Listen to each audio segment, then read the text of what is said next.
Tara, magluto tayo ng ginataang kalabasa with alibasag sa pampangan.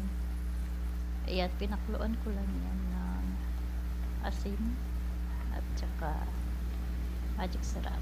Tapos, sinayaan ko lang ng kumulo hanggang sa mag-orange yung alibasa. Tapos, kinisa ko na dyan yung kalabasa ng mantika, bawang sibuyas, tapos kalabasa. Ang lambot pala ng kalabasa, guys. Hindi ko alam na ganun siya ka pata. Natunaw yung kalabasa diyan. Sobrang lambot. Ayan, kulo-kulo-kulo lang hanggang Hindi sa na magic sarap.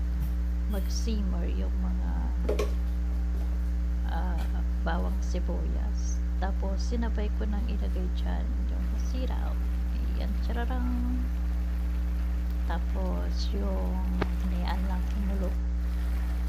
Ayan, hanggang sa mag-sing na ang texture nila ng malambot.